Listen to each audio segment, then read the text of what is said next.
Saturday slate, the meat and the potatoes of this show. A whole bunch of compelling matchups to dive into. And I guess we could start off with the biggest upset of the week. Something that I don't think any of us really saw coming, but Florida State dominating Alabama 31 to 17. What is going on in Tuscaloosa? And what the hell is going on in Tallahassee? Yeah, man, this game, I think this game caught everybody off guard, man.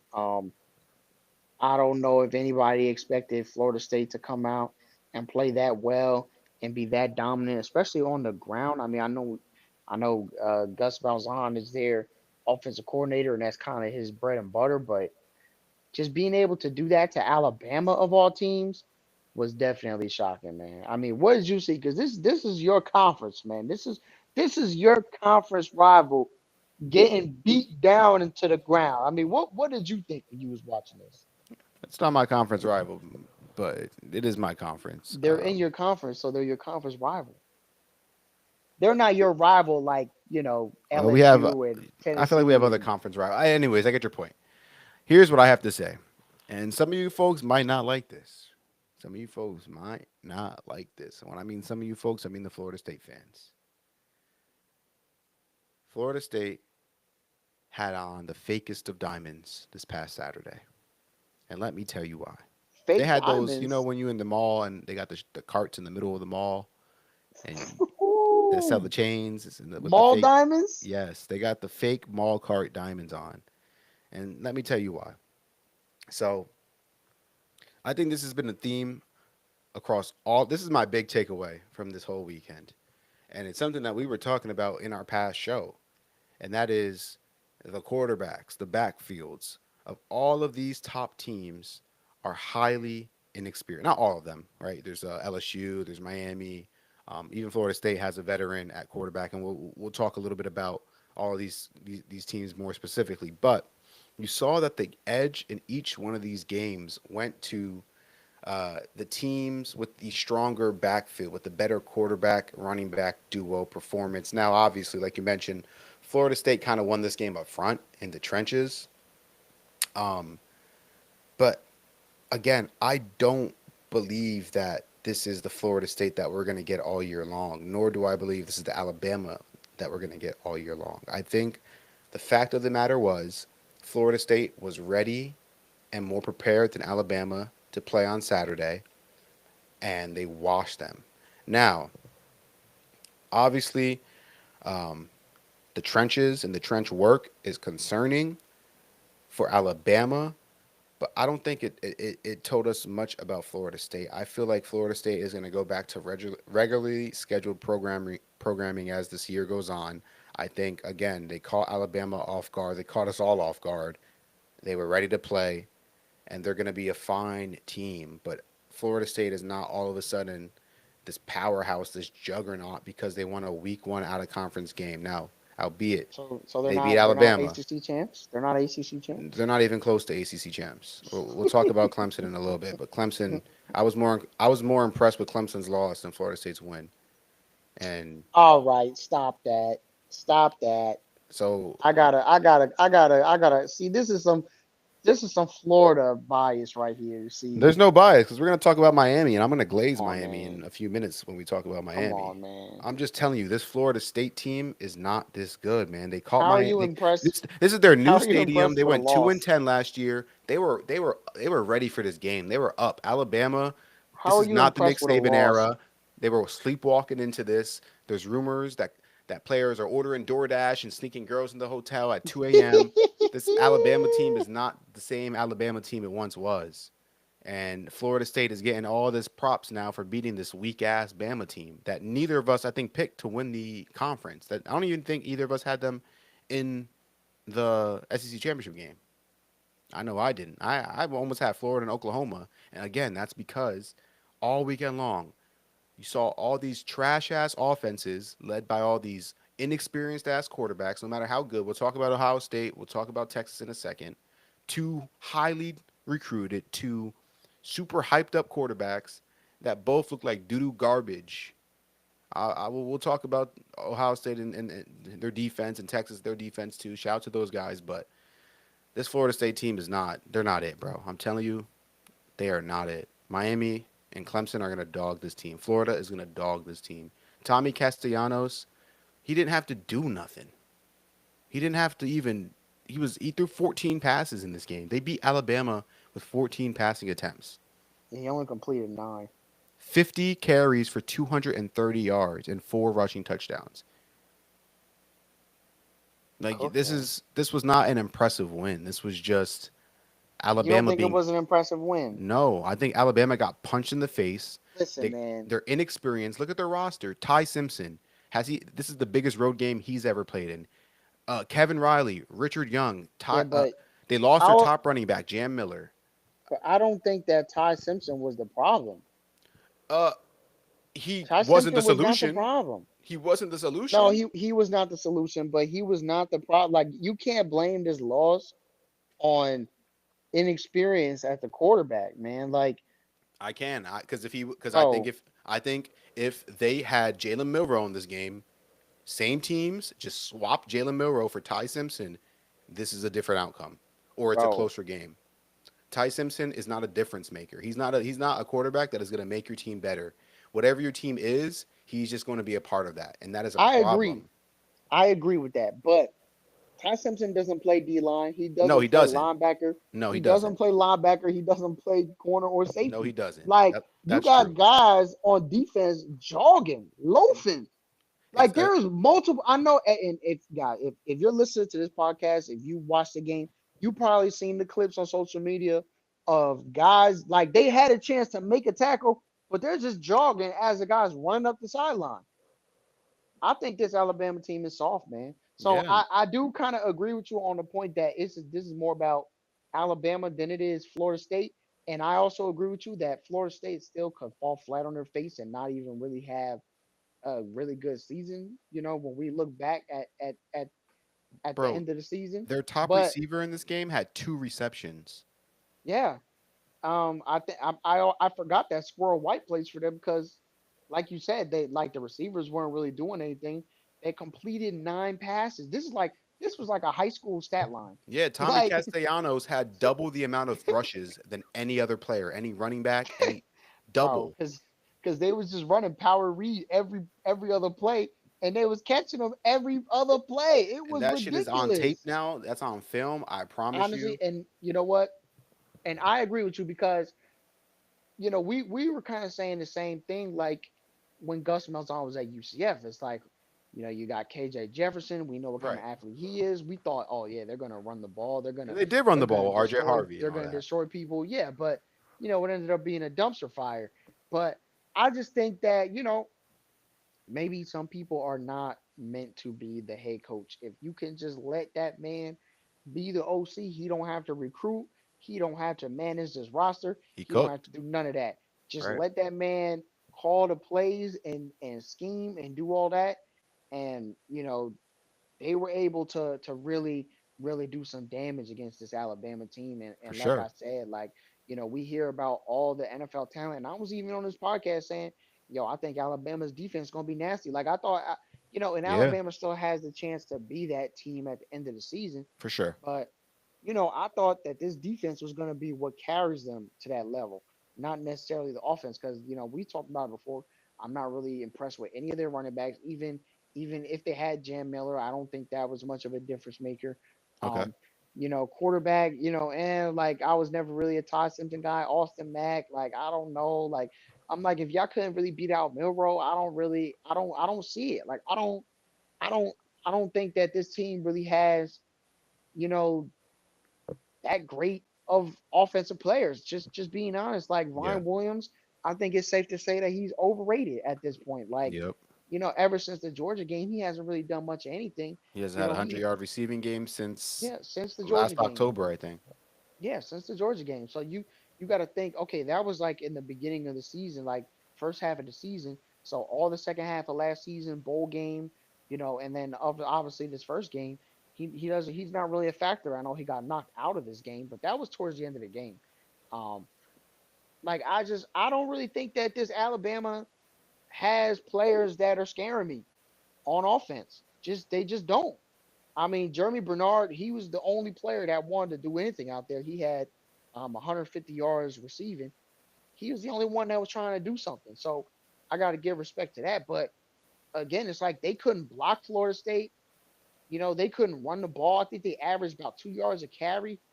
It was pathetic. I think they had 87 yards rushing as a team to what 230 on Florida Yeah. State. Yeah.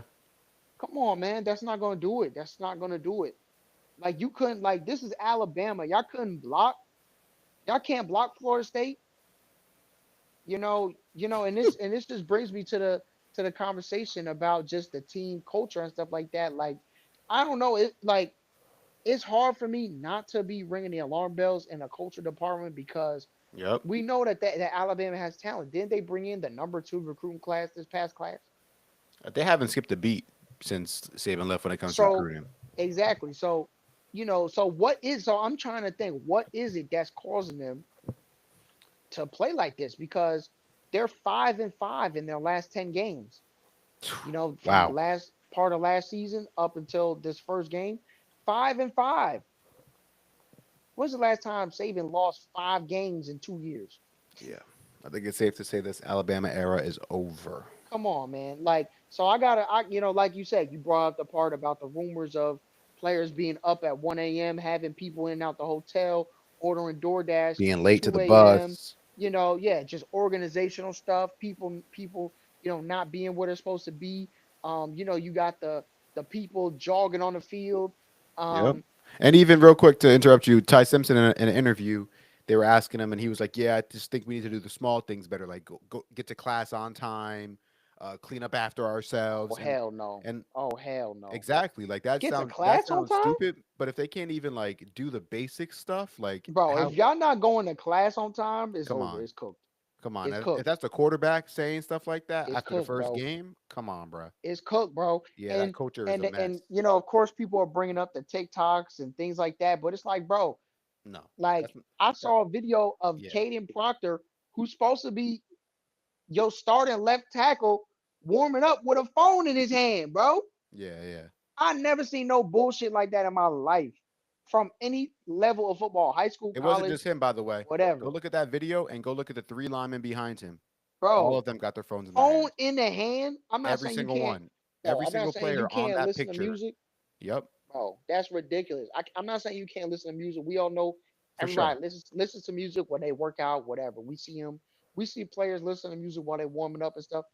But I'm talking about they're going through their kick slides with the phone literally in the hand.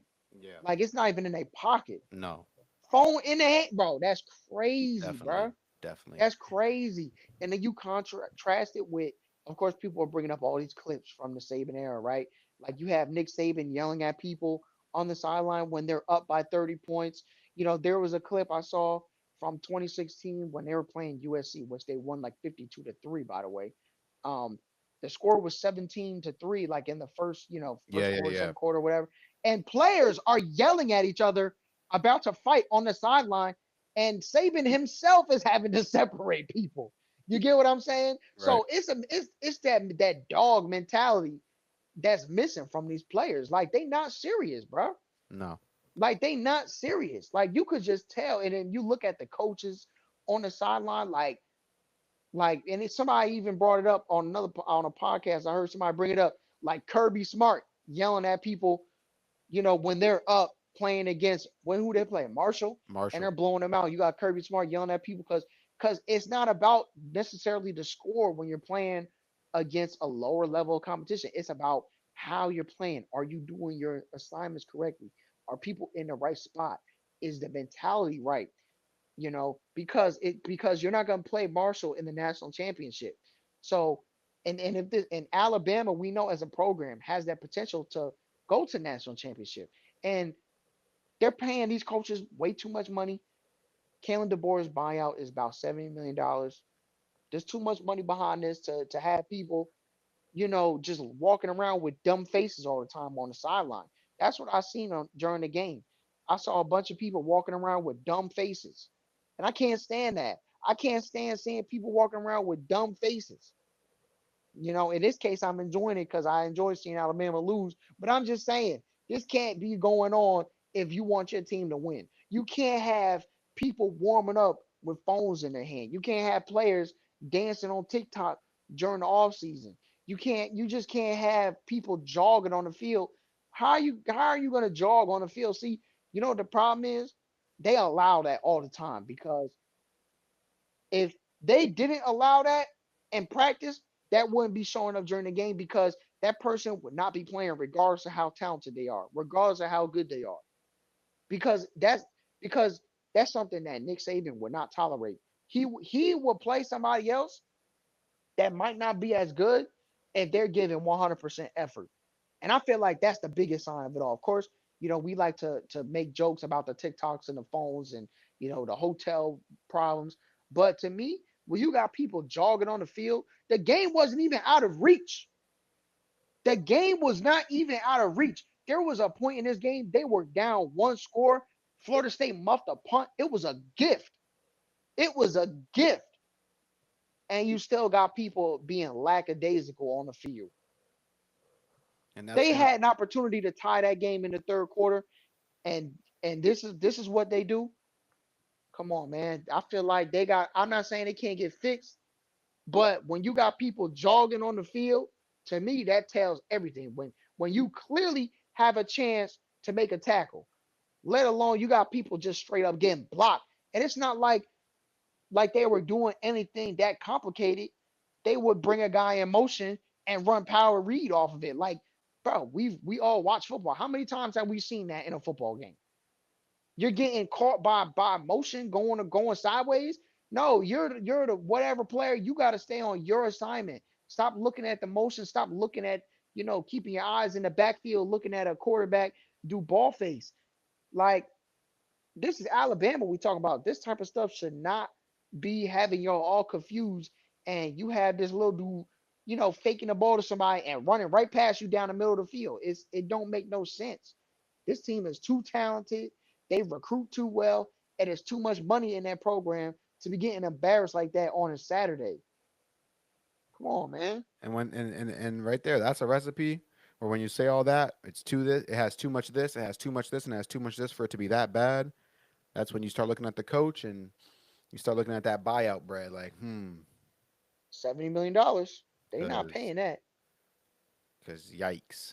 And again, like I think this is kind of what we all expected. Like whoever was gonna follow up Nick Saban obviously was never going to be able to live up to the level of the program that he had. But I Yeah. think I don't know who I was listening to. Maybe Josh Pate said this, and I thought it was a good point. But like a lot of coaches, when they take over these big programs, it's usually at the end or take over for these legendary coaches. It's at the end of their tenures, and the legendary coaches usually aren't as good, right? They kind of the program has spoiled out a little bit. It's not like it once used to be, and you're trying to bring that program back to glory. Well, Alabama, I think Nick Saban's last game was literally a playoff game. Like, Yeah, it was the Rose Bowl. yeah, and And they they brought won in the SEC, by the way. yeah, and they brought in a top 5 class. Yeah, they lost some guys in the transfer portal, but now it's year 2 or 3 now. So he's had multiple time, plenty of time to bring in players to the portal and in high school, and it's like he has had everything that he could possibly need to succeed. And obviously, it's game one, and like I mentioned, this was literally Florida State's Super Bowl. Like they were 2-10 last year. This is a brand new stadium.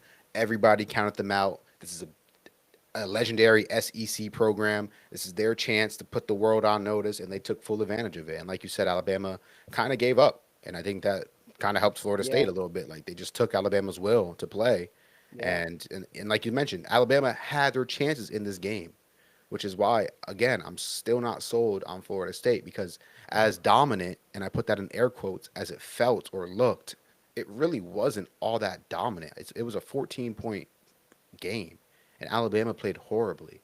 Well, If I think Alabama I showed a think it little was. It's not necessarily the score. It's about how it how it happened. happened, agreed. It's the fact that they only completed 9 passes. They just ran the ball down their throat the entire game. And they didn't even try to get tricky with it. They just straight up lined it No, up and ran power, sweep, literally power, counter, counter. zone read, power read. Like every like this is simple stuff, man. And Yeah. you have Castellanos just out there looking like a superhero. And he's tiny, Like, mind you. yo, I'm for real. Running I mean, I don't powers. I don't know what he's listed as, but he's like 5'8", 5'9" for real. That dude is short.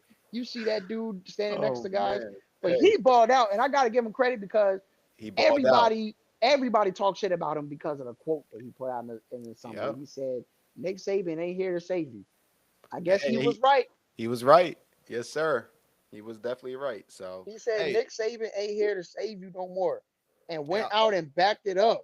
backed it up. I'll tip my cap to that. I really will tip my cap to that. I'm not trying to sound like a hater. Like I really am not trying to sound like a hater. And I know as a Gator fan, it might for you guys listening, it might be easy for me to sound like a hater right now. And I am, I'm hating a little bit, but like it was a good win. I'll give them the good win. I just don't think it's indicative of the way Um, these two team seasons are going to go. I think if anything, it's more it tells us more about Alabama than it does about Florida State. But yeah, I think like you said, like we kind of said, Florida State still might fall flat on their face. Um, because we've seen the Gus Malzahn dumpster fire before, but who knows? Maybe it's going to work because they do have two new coordinators. You know, the DC did really well stopping Alabama. I think they just had a great game plan on both sides of the ball. But I just want to contrast that with, we have Mike Norvell who's coming off 2-10, Gus Malzahn who's coming off getting fired at UCF, yeah, and then we got Kalen DeBoer who's coming off the legendary run at Washington, and then he gets Ryan Grubb back, who was his partner in crime during those years. And we think, oh my goodness, like they got Ryan Grubb back. They're just gonna be right back to the way they were. They're gonna be putting up a bunch of points. Um, and then we look at the other side. It's like Mike Norvell, Gus Malzahn, like they're kind of in the doghouse right now. You get what I'm saying? Like right. these are two dudes trying to keep their head above water. And then they came out and smacked them. And I also think a point we need to bring up about this is even if you look at DeBoer's Washington teams, what did they do? They would play up to those big games, much Yeah, like how Bama played up to Georgia, but they would play down to competition. that's true. So we're gonna see more about Florida State as the weeks go on, but Kalen DeBoer teams playing down to competition is nothing new. Right. Like they had that dogfight against Wazoo. They almost lost the Apple Cup when they were way Oh, better than that's true. than that team. They almost lost to Arizona State when Arizona State was the worst team in the Pac-12. Yeah, one win That that year, first right? that first year of yeah, I think so. They were Or two terrible that wins, first maybe. year. It was something like that. They beat like their G5 FCS Yeah, I team, think and they were that's like it. 1-11 or 2-2, something Yeah. trash. Yeah, I Yeah, remember. that was that first year with Dillingham, and that was at home, mind you, and they almost lost that game. Um, so you just look at, but then they would play up and they beat Oregon three times in DeBoer's Washington years. So, you know, this is nothing new for Kalen DeBoer, and it might just be part of the experience. So, it's just that they lost this one, but maybe because they do play Georgia again, but they got a lot of tough games coming They up. do. So they're gonna have to Yeah, play well. They're gonna have to yeah, play well. yeah. They And are. I'm gonna be honest, like I just don't think this team really has great weapons all over the place. I'm not really I, impressed with the quarterback. Like I don't think he played bad, Todd Simpson, but I don't think he's the type that's going to elevate the team. And I think they need better wide receivers. I think they need a better run game to really make it far. And I think both of us did you. I think I picked Texas and Georgia to go to the SEC title game, but I had Bama making a deep playoff run. If I they had look Bama in like the that, playoffs. I definitely had Bama in the they not playoffs. making a playoff run. If They're not if making they the playoffs. if No. they play like that, they might go 7-5 if they look like that Yeah, because they got to play Georgia, they got to play LSU. Do they play Florida? they got to play Auburn. They don't play Florida. They not beating Auburn. Well, I know they play Auburn every year, but they Yeah, not they not beating Auburn like that. The way Auburn look, no. And what did Auburn do? Run the damn ball. run the I damn know ball. that's the last game of the season, but Right. look, if this is the trend, because whoever Alabama plays next is going to try to run it right down the throat too. So they better get ready, and they better not be jogging and loafing. And that's the Being thing. When soft. you exactly like, I just feel like they soft. They look soft. They did. They definitely did. And Florida State didn't. Florida State was physical. So shout out to Yup. them. They Good had win. attitude. Yeah, They they was did. playing They had with a chip on pride. their shoulder. They They had played with definitely a chip on their exactly. shoulder.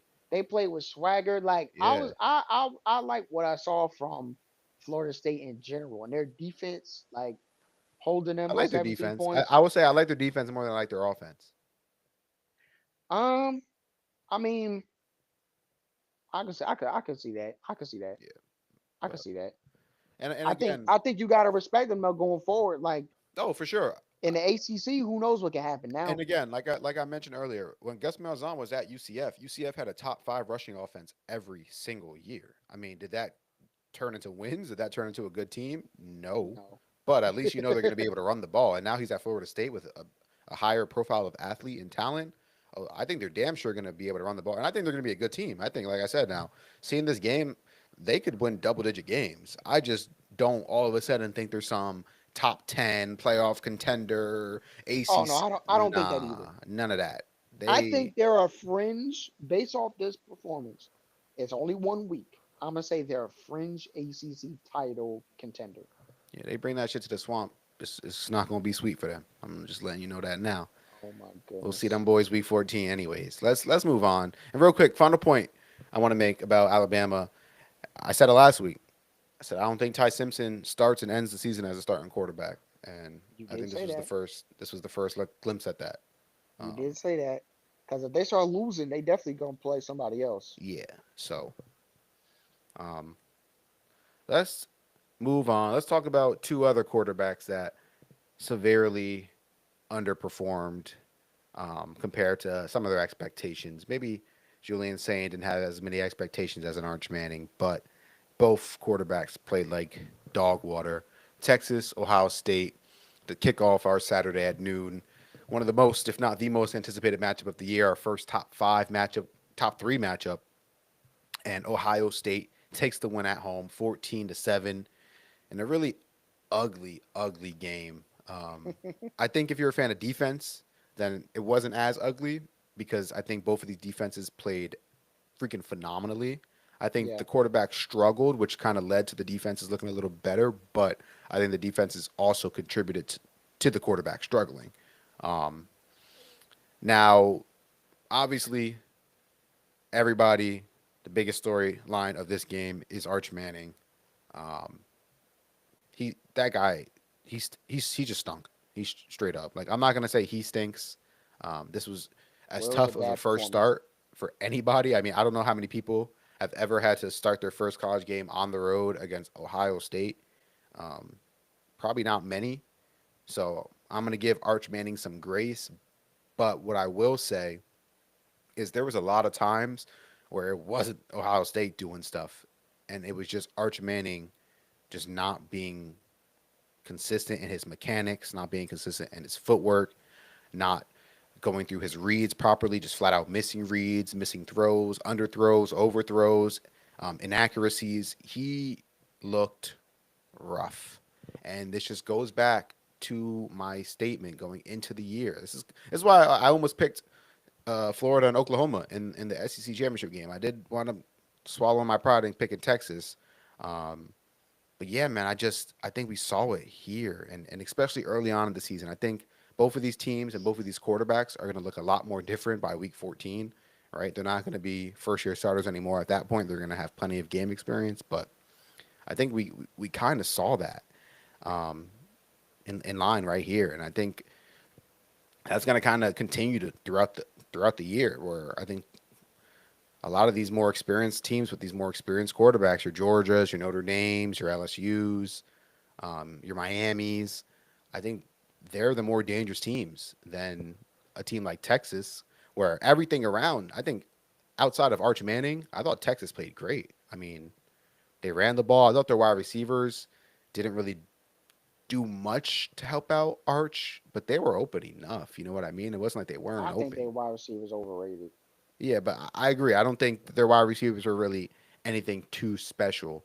Um, But and then yo, on the go ahead. you got Caleb Downs out there basically shutting everything down Yeah, though. he was going crazy. That dude is something else. Like, Yeah, he's a freak. That's what I'm saying. I gotta give Arch Manning a little bit of a pass here. Like this was a tough ass matchup. yeah, Um, but like, again, there was one time in the red zone where he had Ryan Wingo wide open. I think it was yeah. a third or fourth down, and he just put it on his knees. I think the first pass of the game or the second pass of the game, he threw in the dirt. He threw a lot of dirt Yeah. balls. Yeah, he was skipping the ball definitely. Yeah, He had some odd mechanics. He looked like he had happy feet a lot. he was He was nervous. sidearming the ball a lot. Yeah, it just didn't look very comfortable. It was just odd to see because especially you think about somebody like him. The last name. What kind of training he's had growing up. You would think if anybody would be like super polished as a player, it would be him. And he No, he didn't he didn't show that no, he during didn't. this And I game think, against Ohio State. And I'm gonna be honest though, they probably have the best defense in the country. yeah, So, we yeah, have to mention that. We for can't just, sure. like a lot of people are making the memes and stuff on the internet and Yeah, stuff, which is fine because he did have all that hype and then kind of flopped. yeah. But That's when not you his fault. He didn't actually, hype himself. It was everybody well, else right, hyping him. he didn't hype himself up. He didn't choose his last name or Right. family he was born into. But you know, but you also know that he's had the best training, the best advice, the best everything going into being a football player. So I I would will. expect him to at least not be having happy feet in the pocket. Not saying you have to throw it into the tightest windows against Caleb Downs, but Yeah. it was a little bit of an odd performance to me. What about Julian saying? How do you think he performed? Because I don't think he was really much better, to be honest. But I think he was better because he wasn't missing throws, and there was a that's few true. drops in there. We know Jeremiah Smith had at least two of them Yeah, right in his hands. There was one play that would have been a first down, he just dropped it. that would have kept a drive going. Yeah, there's no Smith, one around him Jeremiah either. Smith just dropped it right in Yeah, his he took his hands. eyes off of it. Yeah, Yeah. So, I think Saying did what he had to do, and I think that's all the coaches were asking him to do. yeah, There was that one pass I he agree. threw, which was a jump ball to Carnell Tate Tate, for and the Tate made touchdown. the play and scored a Yeah, touchdown. Like I think Ohio State had the right game plan. Lean on that defense. That's where your experience is. Um, that's where your strength is for now. Lean on them. And especially when you get into the game flow, when you realize, well, Texas is just not scoring. So we really just need to, as an offense, move the ball, take some clock. And once they got up two scores, it was kind of just like, we could kind of just sit on it as much as possible. And then obviously, Texas had a chance at the end to at tie the it. end. Yeah, But I think if you're gonna roll the dice and say our defense versus their offense, who hasn't done anything all day, I'm you're going feeling with our good. defense. Yeah, you're So feeling good I for I sure. think I think they had a great plan, and I think Sane did exactly what he was asked and exactly what he needed to do to win the game because I think he had a pretty efficient passing day. Didn't light up the stat sheet, but again, I agree. didn't turn the ball over, Nope. didn't fumble the ball, didn't put the ball in harm's way. I think that was a pretty good performance from him, in his first start. So, Yeah, it was pretty interesting to see the contrast. I definitely would have to agree with that take. Something I always look at when I'm trying to like see how a quarterback performed, how I really judge quarterbacks is really based off completion percentage, man. I take that stat very, very seriously when I'm looking at quarterbacks. And again, Julian saying just you can't go broke when you just taking any deposit that they're giving you, right? Like when you just taking completions, taking what the defense gives you, you're going to move the ball.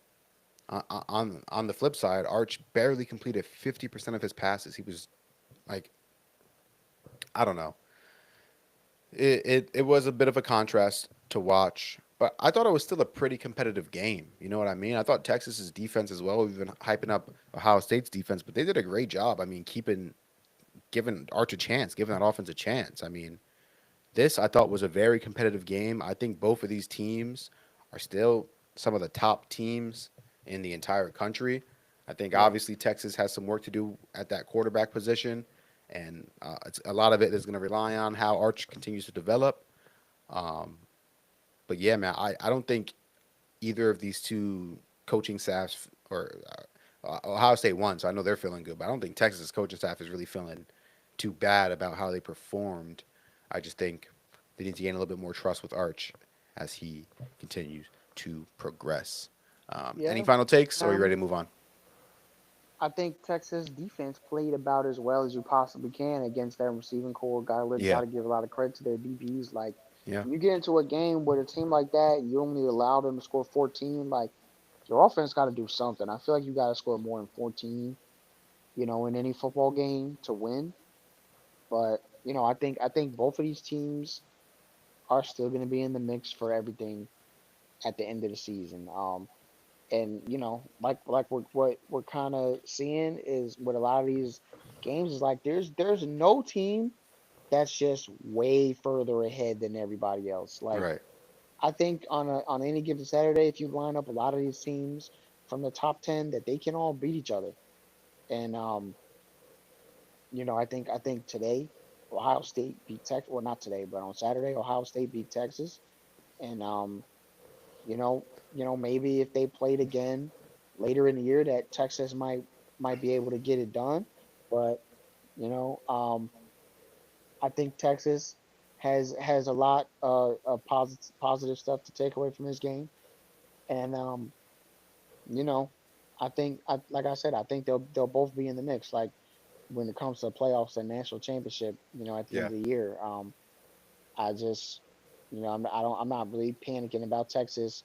We know Arch has the talent. We know that that team has the potential to be special, but at the same time, like like I'm not really that worried about like I'm an Oregon fan, right? So I'm just looking at all these teams. Like I'm not really worried about any one of those players being a problem for people on our team to stop. And I would say the same thing if you're a Georgia fan, if you're an Ohio State fan, obviously Ohio State won. But, if you're, a team like fan of a team like that, like I'm not really worried about anybody on Texas really doing damage right now. Like I said, I thought the receivers were a little overrated. I'm not really the biggest fan of Ryan Wingo. I know he's fast, but I'm not really taking him over anybody on my team.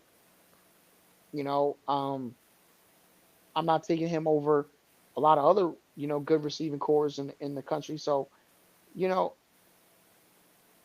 I just think that is real wide open. And, a lot of these teams have a lot of growing to do. And, we'll see if Texas does that, by the end of the year. For sure. Let's keep it moving on then through these games. Great top three matchup there. The number two team in the country, Penn State, they took on Nevada. They blew them out 46-11. And then that brings us to our next top 10 matchup. That was LSU traveling down to Death Valley, the other Death Valley, to take on the other Tigers of Clemson. In, again, another low scoring game, but I would call this one much more entertaining and easier to watch compared to that Texas versus Ohio State game. Although there wasn't um, a lot of scoring in this one. Um, I thought both teams played pretty well. I just thought there was one giant shit stain on this game, and his name was Cade Klubnik. Um, I'm not really the biggest fan of him either. yeah, man, this guy, I thought this is year three. He has so many snaps and reps and games under his belt, and he just seems like he's the same quarterback he was as a freshman. Like, I just Yeah. don't see where the development has come from. Like, I think he has talent. I think he has skill. But just when it comes to processing the game, when it comes to decision making, he is just not there yet, and that's a little bit concerning because it feels like he should be close at this point. I don't think Clemson really helped him at all when it comes to the running game. They had 31 yards on 20 carries, so it was virtually non-existent. So when you try to put the game on any one single player's back, whether that's the quarterback or anybody, it's going to be tough. So I think Clemson definitely needs to figure out what they're going to do with that run game because 1.6 yards per carry is not going to cut it at Yeah. all. Phil Maffa not walking through that door. Nah. And Clemson has a great receiving corps, and that is the strength of their team with Bryant Westco, T.J. Moore, and the rest of those guys. But no, you got to run the Yeah. ball. I didn't think they was all that. I'm gonna be I mean, honest. no, I don't think they were all that in this game too, and that is going to kind of lead me into my next point. And man, I was sleeping a little bit on this LSU team, and now I'm a little bit scared because this defense was good, man. They Yeah, they played was good. nasty. They was They nasty. played good, They and was shutting everything down for yeah, real. they were. Yeah, I was shitting on Cade a little bit. I think rightfully so. I don't think he played great, but I think again, the defense had a big to do with that. I mean, their defensive line just was dominating, and then their secondary just seemed so fast and long and sticky. Pause. Yeah, that Um, was crazy. I hit it with a super pause. I hit it with a super pause, but That was that is crazy. that's what they are. They're just great DBs back there, man. Bringing Wow. back that whole DBU that LSU has been over the past decade or so. Man, and then Garrett Nussmeyer, you know how I feel about him, but he played well, man. I don't think he's some NFL superstar or anything like that, but he's definitely one of the top college quarterbacks out there. He had a dime of a throw that got called back for a touchdown late in the third quarter that he threw up. That was probably the best throw I saw all weekend. But um, yeah, man, this was LSU. Because again, I don't think Clemson necessarily played bad. I thought they could have done things better, but I thought this was a good competitive game, and LSU really impressed me. Really impressed me. Yeah. And just like I said before, like Clemson is another team that I feel like they just don't really have players that scare me, like in the skill position department, running back, wide receiver. There's nobody on that team that I'm really worried about, honestly, if I'm another top team. And I think LSU showed that. Like they those guys, they shut everything down. They shut down the run game. What'd you say they averaged 1.6 yards a carry? 1.6 yards a carry, 20 Jesus rushes, and Christ. 36 yards. Yeah. They only ran the ball 20 times Yep. as a team?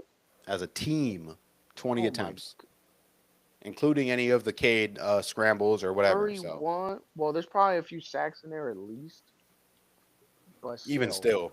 still, like, come on. 31 yards rushing as a team? Oh my goodness. That's terrible. That's terrible. That's not gonna beat much of anybody. That's not going to be anybody. But yeah, Yeah. um like I said, like there's nobody really that scares me. LSU I thought had way better skill players, like you said, DBs locking things down. I think Aaron Anderson was that main X factor on offense to me that really helped them win the game. I mean, 6 catches, 99 yards. It just seemed like every time they needed a long third down He's open. or something like that, Yeah. that guy would catch the ball and he can make people miss. He's really fast. He's good with the He's a good ball in his player. hands. Yeah, like he looks like a guy that you can kind of do anything with. Like you can throw screens to him. He can Right. run go routes. He can run different kind of routes.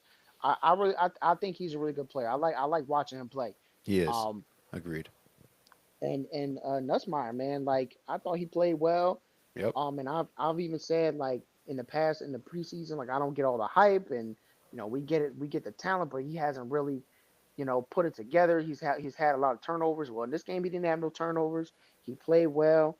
Um, he had a pretty efficient day. Yeah. 28 for 38, 232 yards, only one touchdown, but it was a low scoring game. You know, Again, and can't go again, broke making change. He was just right, taking what, right, what, right. what the defense was giving him. He Right, was you making the play smart. well within the structure of the Right. offense, and this is what happens. You let your playmakers make plays. Like I was pretty impressed with LSU as well. Yeah. I think they're one of Um, the top teams in the country for sure. yeah, yeah, you definitely got to put respect on them for how they Yeah. played, and yeah, like I think they're gonna be in the mix, for that SEC championship and a Yeah. playoff spot, man. Like already week one, I'm ready to change my Me playoff too. bracket, Me too. Me too. but Maybe. that's why you do it preseason because you Yeah. you want to Right. see That how close you exactly. could get it to real Maybe we'll life. do like a mid-season Yeah, this yeah, year. We'll do halfway like a through, yeah, yeah halfway through. We'll talk. We'll reassess everything and but yeah, that was a really good game. Probably what I would have considered the game of the week before Sunday night, which we'll get to in yeah, just a second. absolutely. Because Sunday night, yeah, that game was definitely the best game of the week. But let's run through a few more of these scores. Georgia, they handled business against Marshall, 45-7. Your Oregon Ducks, they played FCS powerhouse Montana State and cleaned up pretty easily, 59-13. Do you want to talk a little bit about Oregon? Yeah, I won't say too much Yeah, because no, go we ahead. did play against an FCS team, but Right. all in all, we did play pretty well. There was a lot of positives. Every level. Line dominating, linebackers dominating, DBs dominating. Same thing on offense. O line getting good push off the line. Dante Moore having command of the offense. He looked like a veteran. I know it wasn't exactly a high pressure situation, but I think he played with maturity and like I said, he looked like somebody that's been there before. Running backs ran well, and receivers did their thing as well. I think one of the main uh, stories about our game was just how many players played in the game, and it didn't look like there was a drop off. In the past, of course, you've seen a lot of these games where we play against an FCS team, and you try to put in the backups, and next they got 20 points on the board. Even though we might score 40, but that didn't happen in this game. We put in pretty much everybody, every scholarship player, and they still wasn't really able to get much of anything. So that was a real big positive. I don't know if I told you last time we recorded, but I said that I expected a true freshman to start at corner. He did start at corner, and he looked pretty well. Brandon Finney, number 4, man, that guy might be a beast. And just all the young guys in the secondary, Ife Obadegwu, as well. Like I'm excited, man. And I think every scholarship running back got a carry in the game. So we legit had like 6 or 7 guys get a carry in the game. Trying to remember if somebody was injured. There was somebody that didn't play in the game due to injury. But other than that, like they put in everybody, bro. Like at all the positions, multiple quarterbacks played. You know, it was just really good to see it and to see other guys come in and not have a drop off. So I'm excited, man. I think this team could pretty much accomplish every goal they want to accomplish this year if it all comes together. So For sure. Um, Talked about Alabama and Florida State. Arizona State, they took care of business 38-19 against Northern Arizona. And then Michigan, they played New Mexico and they won 34-17. A little bit of a closer game than I think most of us would have expected or Michigan would have hoped. But I do think um, they got a great look at Bryce Underwood. I think that kid is going to be phenomenal. I don't know if you had a chance to watch the game or check out the highlights, I saw the highlights. I yeah, saw him out there throwing a he block on the run. yeah, he I did see that as well. He looked pretty good, man. I can't lie. I don't know if he'll be ready to take that next step this year. Maybe he will be. But yeah, I think this kid is going to be a great player when it's all said and done. And then Justice Haynes coming over from I think Alabama. He ran all over obviously New Mexico, but I think Michigan's going to be very happy with their backfield this year, and I think maybe they're going to be a little bit better than maybe I had anticipated. They might be able to make some noise in the Big Ten if Bryce Underwood could progress enough to really challenge some of these other teams in the Big Ten. And again, we just saw Arch Manning and Julian saying, um, I guess Arch Manning doesn't really isn't really involved in this, but Ohio State, the other top or one of the other top teams in this conference, their young quarterback struggle as well. So I mean, that's a big difference between New Mexico and Texas, but we shall see. My Gators, we beat Long Island University 55-0. Not really too impressed or too happy about the performance, if I'm being quite honest, specifically with Damn, the what happened? offense. Um, DJ Lagway was lagging a little bit. Oh You no. could tell he was definitely rusty. Our offensive line as well um, put up one of the most embarrassing stats of all time. Um, Long Did they Island let that man get University sacked? had 11 tackles for loss against us. Oh my goodness. An SEC team putting 11 tackles for loss against Long us is a Island? tragedy. But to allow an FCS team to do that, Not even a good one. not even a good one either. Did you see their team picture? They got like 50 players, bro. Yeah. I think their defense is going to be a pretty solid FCS defense, but they're not a good team. And Florida shouldn't Oh have my never allowed goodness. 11 tackles for losses. Even still, though, with as bad as I thought we I played, mean, you still scored 55 we and still let them scored score zero. 55 points, and our defense was phenomenal. They pitched a shutout. And Yeah, in the they past, scored where we zero. have played against these smaller schools like a Charlotte or a this and that, I think against Charlotte we had 14 points at halftime last year, and Oh my barely scored goodness. 30 against them. So to see us kind of struggle like we did and still win in the fashion that we did, kind of makes me feel a little bit good. But I also feel like that's kind of copium, and some of the issues that I saw week one might rear its face week two against a better opponent like USF, and definitely week three when we travel to Death Valley to take on LSU. So you know what they say: every team, for most teams, you usually improve the most between week one and week two.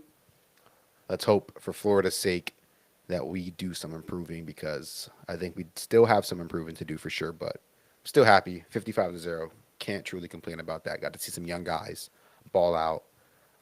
Got to see DJ Lagway throw the ball around the yard a little bit as well. So Did McLean in the get in? swamp. Say that again. Did Cormani McLean get in? Yeah, yeah. Cormani played, Good. but Long Island. I think they threw like less than 10 passes. They're like they don't run the triple option, but they might as well. They just run a lot of read option, read option, read You know what option. though? I also think in that game they probably were just running the ball to try to chew as much clock Yeah, as and possible. they didn't want to get hurt. They're trying to get out of there Yeah, healthy. right. Yeah, so it was very vanilla game. There were not many takeaways to be honest. Like I wish I learned more about Florida, but I really did not. So let's Yeah, keep it. yeah. That's the problem with all these FCS games. That's why I didn't even really watch any of the other ones that Yeah, weren't my team right. because it's just tough.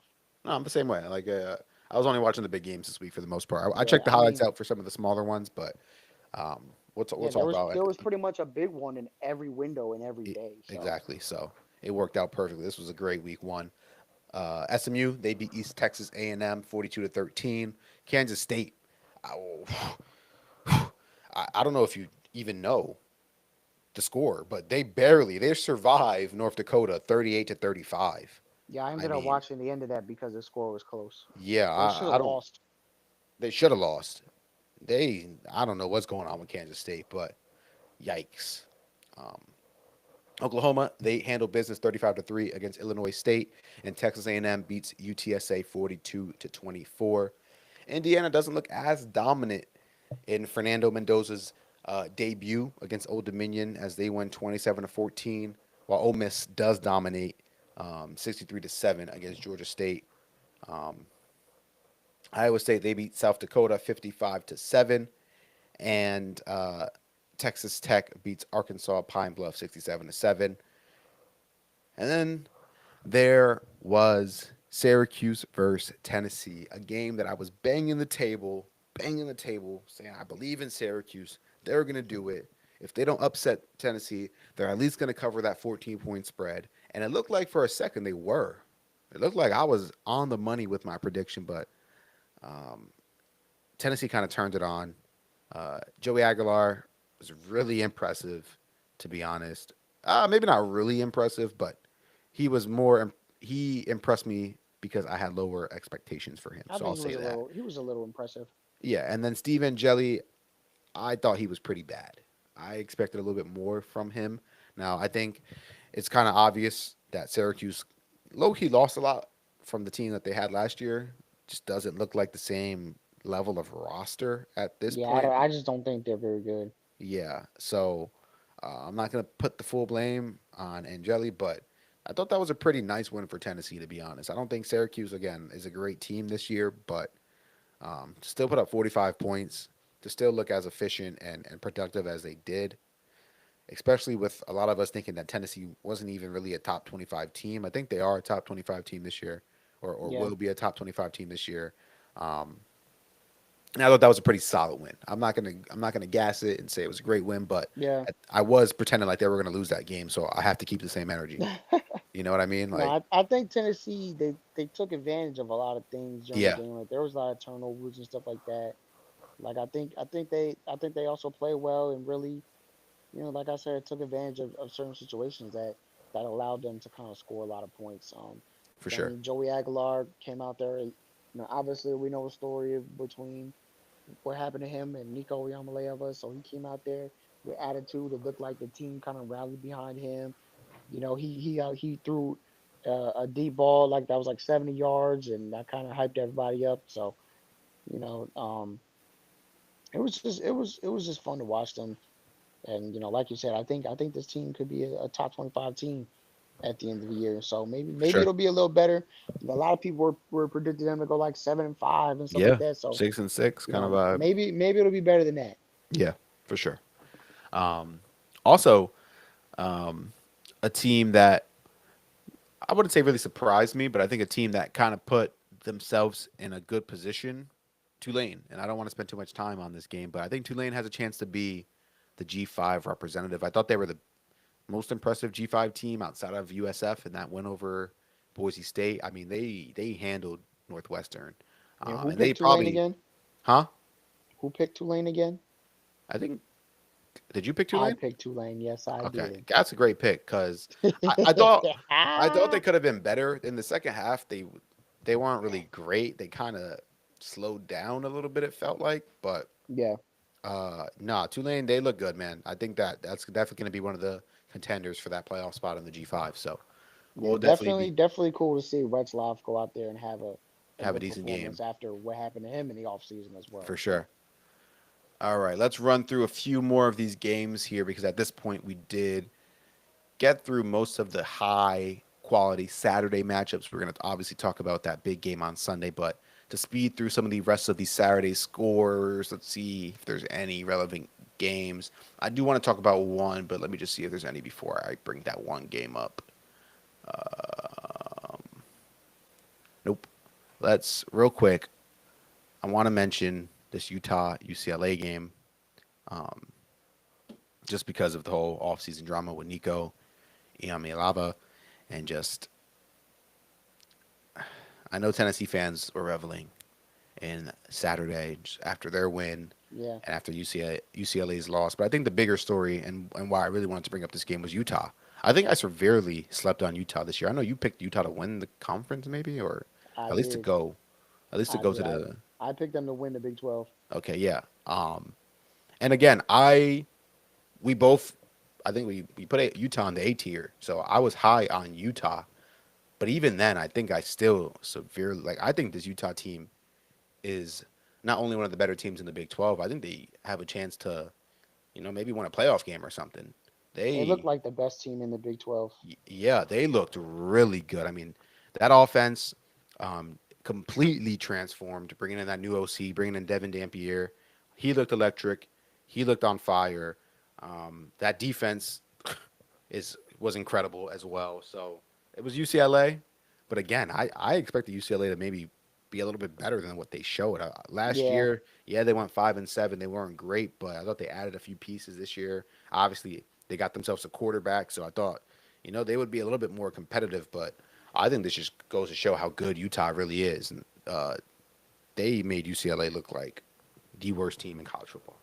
yeah, they look terrible. They did. Um, and like I said, I just felt like we know what we get from Utah, and Yeah, if they just had a good quarterback, then they're going to they're gonna be, be fine yeah, fine. And we saw that from Devin Dampier had a great day. for sure. Um, you Yeah, know, putting up 43 points, and they only allowed UCLA to score 10. And I think UCLA scored that right in the beginning. yeah. So On the first like that drive. that was pretty. Yeah, that was pretty cool to see. I mean, Devin Dampier, 21 for 25, 206 yards, two touchdowns, no picks, and Ran the ball just well too. watching it, yeah, ran the ball well. I mean, he led the team in rushing with 60 carries for 87 yards and a touchdown. Yeah, So responsible for three touchdowns. He looked like a veteran because he is. He's played a lot of football. Just you just look like it's just one team yeah. that pretty much had good players at every position, and the other team didn't have good players any goddamn where. So they kind of UCLA kind of got smoked. I mean, Nico Iamaleava, 11 for 22, 136 yards, one touchdown, one pick. I mean, he looked like ass.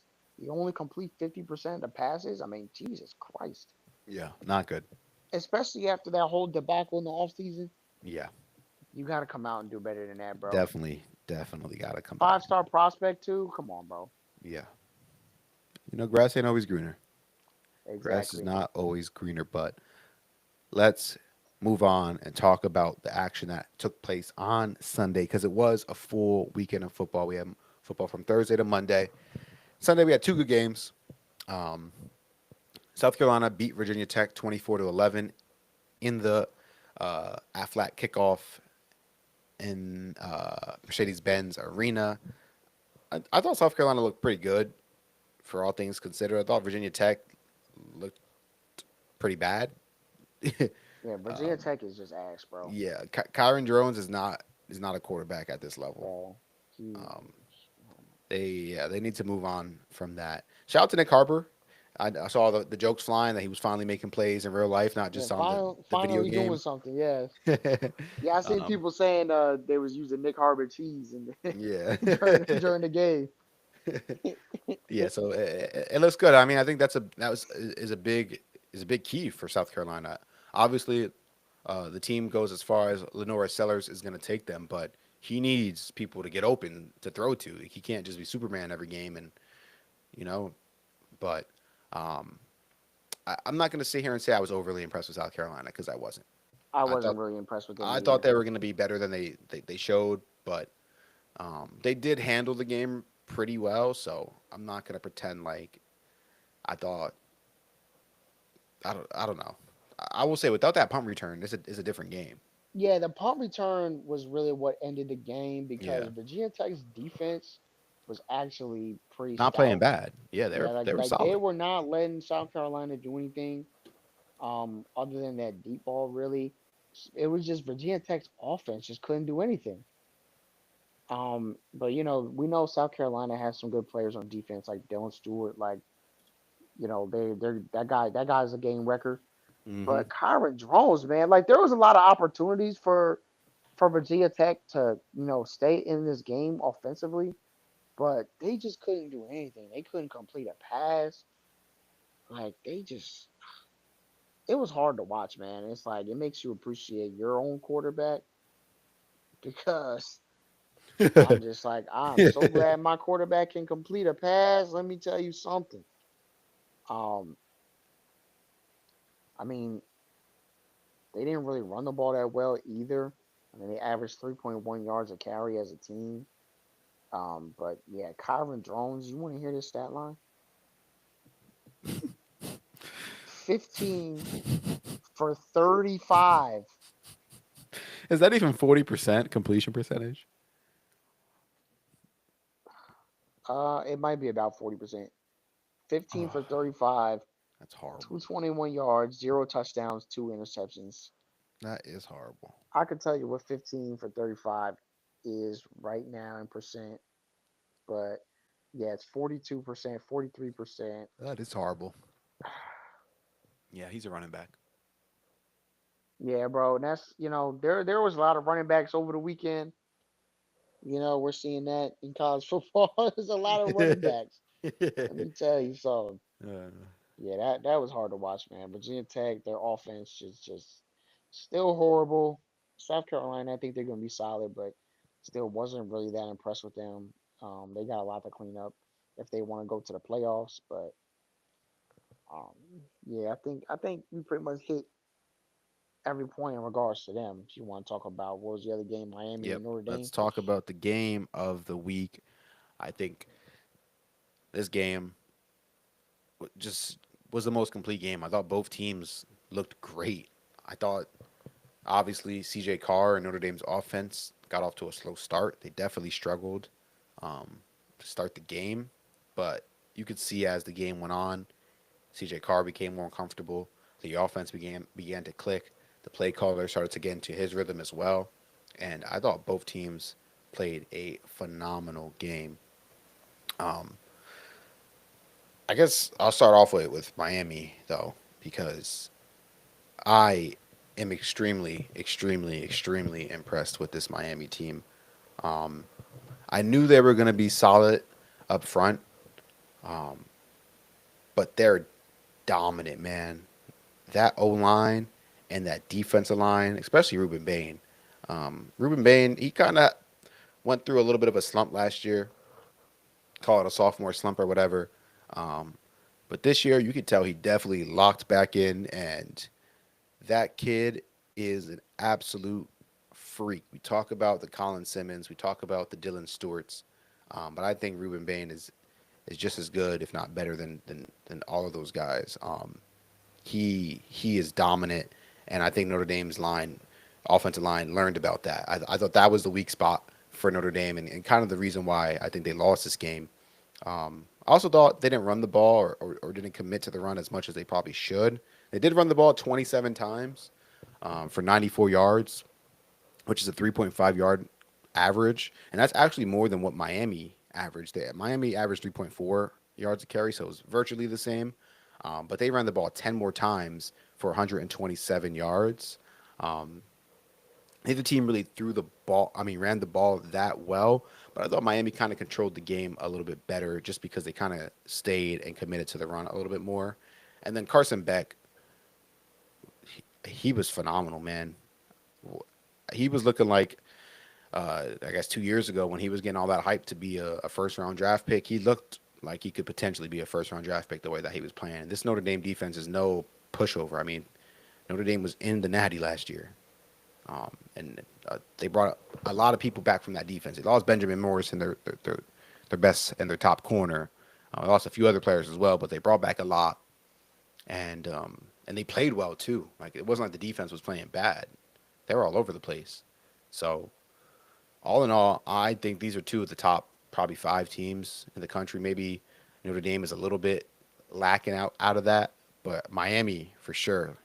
I I was feeling good about that game. I was feeling great about that Florida Miami game in a couple weeks. Um, they even got an environment. Their fans even showed up, Steph. Like, that was crazy. It was I know, loud in right? there. I know, right? I was pretty impressed with the whole This thing, was like, honestly. I don't know what Miami team this was. This is a Miami team that might be the favorite to win the ACC after week one, and it's just week one.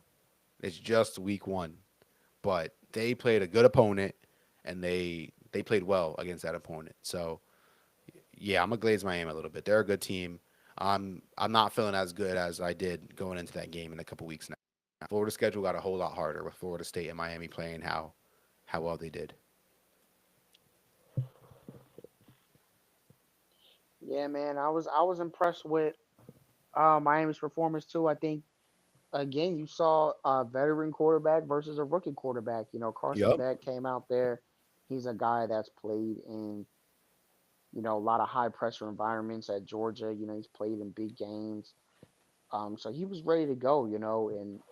Yep. And Miami, as a team, they came out, they had attitude, they looked like they wanted to seize the moment, and they did exactly that. I mean, he threw up that one prayer to that freshman wide receiver who's what 17 years old. That dude, I forgot his name already, but that caught the one hand pass to the end zone for the touchdown. I mean, that was crazy. Um, Notre Dame, like, I guess the main takeaway for me for Notre Dame is like they got to figure out how to have a passing game. If this team wants to win a national championship, they can't play the way they've been playing the past few years. And honestly, I feel like this type of football from Notre Dame has been going back like 15 years since they got blown out in the national championship in like 2011 or whatever. Like they can just never really have a prolific passing quarterback. Like I get this, like this was CJ Carr's first start. But if you want to win these games, you need to be able to throw the ball, man. Like I don't know. Like I love the run the ball and play defense stuff, but eventually you're gonna have to throw the ball like above average. You can't just throw the ball like to keep the defense honest. You know, I just think we need to see more from Notre Dame as an offense eventually. I mean, um, what was that receiver's name? Malachi Tony? Is he a freshman? Yes, he is true freshman. Yeah, yeah, yeah, yeah. Beast. That guy, yeah. I mean, he even led the team in receiving, 6 catches, 82 yards, and that touchdown. Yeah, that guy might be a problem, man. So I'm gonna be honest. Miami looked the best in the ACC over the weekend. Is Miami gonna win the conference finally? I mean, based off week one, based off everything we've seen, this looks like it could be their year. Because they look like they got the athletes finally. I mean, there was still a little bit of crystal ball, botching the time management Right. like he always does. I mean, But this was a tied game. This was a the three yeah, point victory. They could have lost this game just as easily as they won it. absolutely, So absolutely. So yeah, so we don't, but again, we know Notre Dame's going to be in the mix.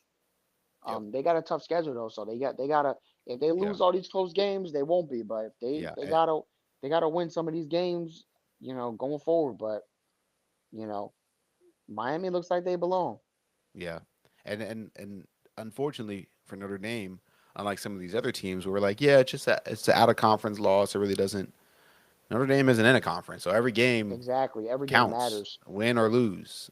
and they One game can't lose all obviously is these not. games. Yeah, one game is not gonna kick Notre Dame out. I mean, they lost to NIU last year, and they were in the Natty, so that's clear that a loss to a very good Miami team is not gonna dash their playoff hopes. But like you mentioned, they better start winning and getting some of these wins. I think they will though. I think again towards the end of the game, we really started seeing CJ Carr throw the ball with some more purpose, with accuracy. Um, he started to look good. I could see why that they like that guy. One thing I want to mention though is Jeremiah Love. I mean, they only gave him 10 carries. That is just mind boggling. I mean, this guy I think they were had stuffing it though. they were stuffing it. No, they definitely were stuffing it. But like, he's a preseason Heisman favorite. You think that's a guy that I'm gonna give 20 carries to every game, getting stuffed or not, just to see what's gonna happen. You know what I mean? And Yeah, it didn't obviously, like you said, Miami did a good job shutting him down, but Notre Dame didn't feel like they were committing to that too much. And I don't know. Running back is a different kind of position. Usually, most teams do running back by committee. Like multiple backs are gonna get carries at this level of football just because of how physical the position, how physical the game is. But for CJ Carr to carry the ball more times than Jeremiah Love is a little bit wild to me. I think he should have the most carries every game, whether he's running well or not. But um, yeah. I mean, he is your best player, so you kind of yeah, gotta try to get him in that rhythm. yeah, for sure. Great game though. Great game from both teams. I thought both defenses played hard. I thought both offenses made plays when they needed to. Wasn't really sloppy. Not a lot of like crazy penalties or nasty turnovers or coaching malpractice. Just a pretty good football game between two good football teams um, that are going to have something to say in this college football playoff race. So let's close out the week by just mentioning the drumming that took place last night. We're not even really going to talk about it because there's nothing to talk about. But TCU, they did it again. Another week one against a super hyped up opponent, whether that be Deion Sanders in Colorado or Bill Belichick in North Carolina. TCU put belt to ass. Josh Hoover and his furry ass was balling. He really was. He was hooping. He was out there looking like I don't even know. He was looking good though. Um, and the running back that they brought over from the FCS level, I think I forget UTSA maybe or something Barnes. He was really good as well. Yeah, North Bro, they Carolina. had three running backs that was breaking long runs, bro. Yeah, North Carolina. They stink, man. I Yeah, knew it they're was going to just be a bad. long day when they were showing the impact players at the beginning of the game, and one of the impact players was one of the D tackles that North Carolina took from Florida. And mind you, he was like the third, fourth string D tackle at Florida, Oh my but he's an goodness. impact player for North. Yeah, I was like, yeah, it's going to be a long day if that's who you're hoping to anchor your defense. And I think the kid's a good player. I wish he would have stayed at Florida because I think he would have developed into a solid D lineman. But yeah, not the ideal start for Bill Belichick and North Carolina. And just goes to show, man, it's a totally different sport, a totally different ball Yeah. game. College football from the NFL. Um, I I mean, don't there think was it. another that was another spot where the quarterback couldn't even complete a pass. I mean, I know Yeah, you saw the thing they even pointed out on TV, they were like, Yep. yeah, his quarterback hasn't completed a pass since 8/12, and it's been 2 hours of real time, mind you, not even game time. So, Yep. you know, And again, man, this is just like we mentioned all show, like we mentioned last week, like we mentioned this off season. I think the theme, the overall takeaway, and the theme that is going to be prevalent throughout the whole year, at least until about halfway through the year when some of these quarterbacks start to get more experience in game, the veteran quarterbacks are going to have the advantage. The teams that have the quarterbacks that have experience, that have played in big games, that have played in big moments, that have done all these things, they're going to be ahead of all of the other quarterbacks, no matter how talented that quarterback is, no matter what the last name of that quarterback is. hmm If Josh Hoover has played more football than you, Josh Hoover is more likely to be the better quarterback. TCU is going to have the advantage right now.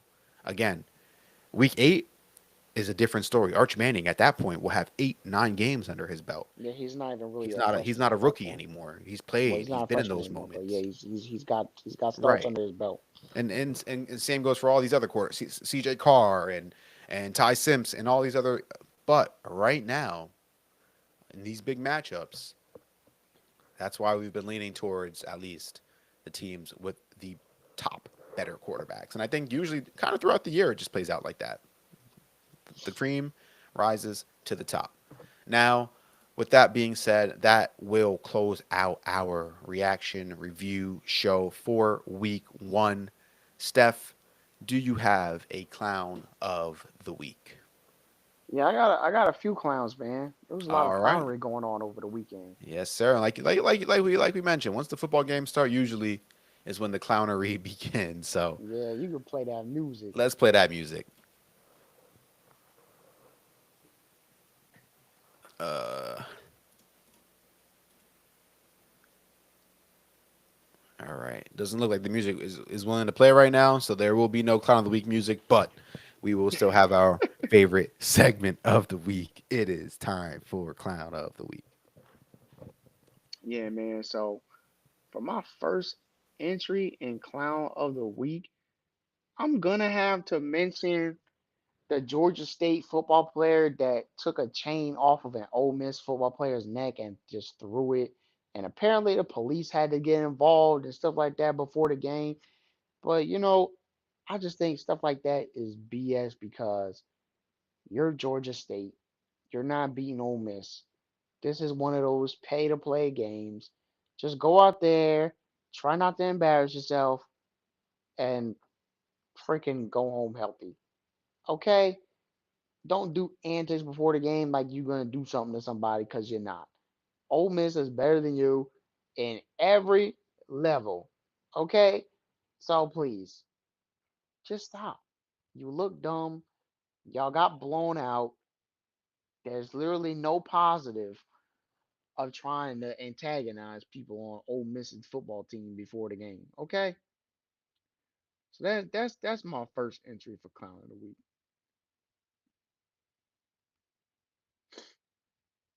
Do you have a an entry yourself? I totally agree. That was going to be my clown of the week. Um, Kid's a clown. I like what are you proving? Like what are we doing? Like let's be real. Like no disrespect. And maybe this is a little bit of disrespect, but that Ole Miss player, he has more money than you. Ole Miss has NIL to offer and to give these Yeah. players. So you're breaking this kid's chain. This guy probably has like 10 chains. He plays in the SEC. Mind you, you're at Georgia State. I think you're a transfer. I think he was. I think he's a transfer from the SEC. The kid that broke the train. So you're trying to make your way back into the SEC so you can get your money back up, so you can help your family out, so you can start buying yourself chains, and then you're doing this stuff. And time again, it has been proven that coaches, teams, organizations don't want players and people like that. And some might look past, right? Some might turn their head and turn their cheek and cover their eyes. But most people, stuff like that follows you and carries you. And I bet the kid's not a bad kid, right? I bet he's not like a horrible person. But when you make these kind of decisions in this public light, it sticks with you, and you have to do a lot more to get that reputation away from you than you have to do to gain that reputation. Yeah, You got to make one little silly choice, and now you have this reputation, and now you got to do years and years of being a good person and doing this and that to lose that reputation, and it's not worth it. It really is not worth it. So I get it, yeah, man. It's the heat of the moment. I think the other kid, like you mentioned, started it. He snatched his towel or something first, and that's a yeah, lesson but a for the other towel kid. versus a chain. But at the same time, you can't expect everybody to react the same, you know. And I agree with you. Like you need to have, as a grown ass man, as a grown adult, you need to be able to uh, keep your emotions in check and understand the difference between a towel and a chain. But at the same time, as an old Miss player, like you got to be ready for anything. Like if you're gonna go That mess is with true. somebody, And I you will say this, yeah, I agree with when you're going into that kind of environment and you're wearing jewelry, you're basically telling people to try yeah, to tag you. they've been Let's be doing this honest. since Michael Crabtree and Akeem Yeah, Talib, and exactly. Especially during the game, because yeah, you better believe if I'm a football player during the game and I'm tackling or blocking somebody, the first thing I'm doing is reaching for that chain. right, And I'm putting that chain in my pocket and taking it home with me. The hell? yeah, he Because threw I it. He should feel have pocketed that shit. I don't Yeah, because know. I feel disrespected for you even wearing like you thought you could play against me wearing jewelry. Yeah, I'm breaking that jewelry. I feel like this is gonna be a good segue into your next clown of the week because I have a feeling, or maybe he ain't make your list, but Nah, go ahead, say it, because I'm trying to think if it's the Cam same thing. Coleman with his two tone, with his two little G Shocks, Oh wearing my his two watches goodness. in the game. Yeah, he wasn't gonna make my clown of the week, but we could definitely add that in because Yeah, yeah, for those of y'all that don't know, wide receiver, Auburn wide receiver Cam Coleman wore two G-Shock watches on the same wrist during the game against Baylor. First of all, don't even get me started on the ignorance of wearing two watches, even if it's on different wrists, but wearing two watches on the same wrist. It don't look cool. It don't look good. It looks stupid. And it's just even dumber wearing it in a football game. Like, what yeah. if he Isn't it gets gonna hit restrict? by a helmet? And yeah, it looks like it's restricted movement, first of all. And Yeah, what if it gets hit by a helmet and breaks it? Now you're going to be mad your thing got broken. right. So, I think a lot of times coaches need to get on these guys. If you see people wearing stupid stuff, tell them not to Yeah, wear it, okay? Like you got guys wearing double watches on the same wrists and all type of right. nonsense. And me and you, You we can't. love on-field swag. Like, don't get this wrong. Like, me and Stefan are two of the Absolutely. biggest advocates when it comes to having swag Listen, on the you want to field. But wear sleeves, right, wristbands, elbow bands, all that. I'm in favor of all that, but sports, not just random jewelry and stuff on a football field. I feel like that just opens up the right. opportunity for things to happen, like getting your chain snatched. Like we've seen the incident, like with Michael Crabtree and Akeem Talib going way back in the NFL. This incident over the weekend, guy snatching an Ole Miss guy's chain. So like these are things you're supposed to wear off the field. When you're being stylish and cool, pretty boy. Football field, you're supposed to be rugged. You're supposed to be ready to hit somebody, not worried about your damn jewelry. Okay, so don't be wearing two watches, cause yeah, I'm gonna try to take that too if I'm on the other side. All right, go ahead. Get into your next clown of the week then. Okay, so my second clown of the week is definitely gonna be UCLA and Nico Yamaleva. I mean, come on, this is just low hanging fruit right here. Y'all go out there and stink it up. We went over the stat lines. UCLA gets blown out by 30 points. They allowed 40 points while only scoring 10 points on offense. When y'all decided to take Nico Yamaleva and kind of kicking Joey Aguilar to the curb, and Joey Aguilar goes out and has a good game for Tennessee against Syracuse, and they get the win. They are flying high right now while y'all look completely stupid when y'all paid a lot of money for a quarterback, paid more money for him than y'all was paying Joey Aguilar, and he goes out there and stinks it up. So yeah, UCLA just a clown team, clown organization, clown fan base. There's not many fans anyway. They don't care about the team. They don't fill up the stadium. Um, you know, it's just a just a clown you know, organization, clown school, just a lot of clownery going on in Los Angeles. It's a clown city. So this is the type of stuff that happens when you're just in Clown City. You got a quarterback that ain't even that good. That I don't even know why. Honestly, I'm getting to the point where I don't even know why we talk about him so much because he ain't that friggin' good. He hasn't done a goddamn thing in his college career, bro. Like Tennessee made the playoffs last year in spite of him, not because of him. Let's be honest. So that's really it. Um, you got Tennessee. I think they made it out okay in the end, and UCLA is still UCLA. You suck. So that's pretty much it. Yeah, they do suck. They definitely suck. Um, I real mean, do quick you have before we, another? no, Do I you don't. have an? I don't have any I more. got one more, and I think this is an important issue to highlight because we talked a little bit about Tulane and Northwestern's game. There was a little bit of drama behind the scenes. Yeah, yeah, there So, was. my third and final crown of the week, um, for this episode is Northwestern, man. Um, I don't know who's responsible. I'm assuming it's the coach, but for those of y'all that don't know, Tulane was wearing well, they wanted to wear white jerseys. They wore helmets with no decal, and they wanted to wear white jerseys because back then when Hurricane Katrina originally happened, that's what Tulane wore, and they wanted to wear white jerseys to honor them because it was recently the 20th anniversary of the hurricane. Yep. Um, so they wanted to wear white jerseys, and they wore no decals on the helmet to honor that. But they were at home, so normally the home team wears a colored jersey and the away team wears white jerseys. So they requested to wear white at home, and Northwestern denied the request. And it's like, well, you knew what it was for, so why would you deny the request? Are you getting some kind of competitive advantage, for Right. wearing a different jersey color? I don't think so. I think you guys were just being assholes, Yeah. you know, not letting them fully honor the Hurricane Katrina victims. Yeah. And Um, you know, and I guess it was karma because they honored them by whooping your ass. yeah. And I think it would be a little bit different too.